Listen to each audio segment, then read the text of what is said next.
Have you ever felt overwhelmed by a large number of different and contradictory versions of the same story?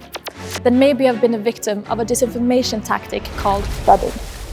Keep watching to learn more about this kind of manipulation and why it's dangerous. The goal of disinformation is not always to convince us of a manipulated or false version of a story. Sometimes what the people behind disinformation want is to sow confusion and doubt. This behavior is often seen during crisis situations and disasters, but also during elections. Those trying to deceive us flood social media with different explanations and accusations.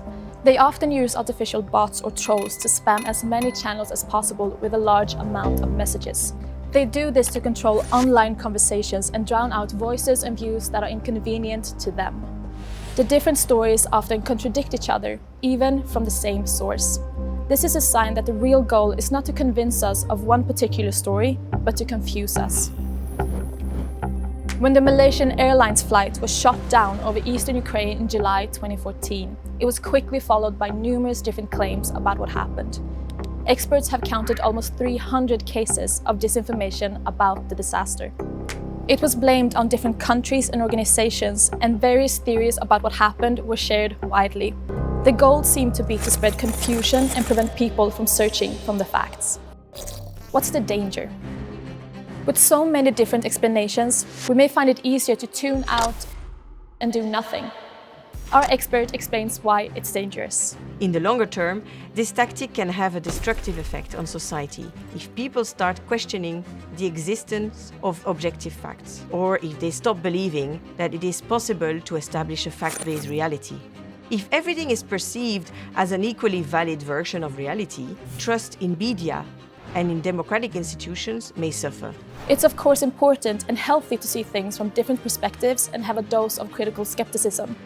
But if people start questioning things that are backed by facts, the people behind the manipulation have reached their goal of spreading confusion, apathy, and distrust.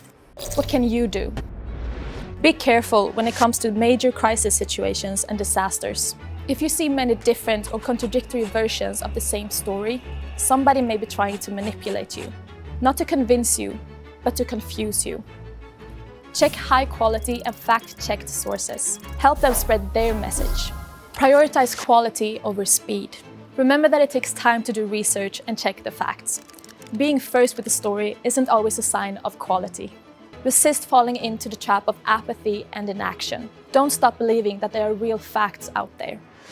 To recap, watch out when you come across contradictory versions of the same story. Look for reliable and fact-checked sources. Prefer quality over speed. Check out our website for more information about the European Parliament and the 2024 European elections.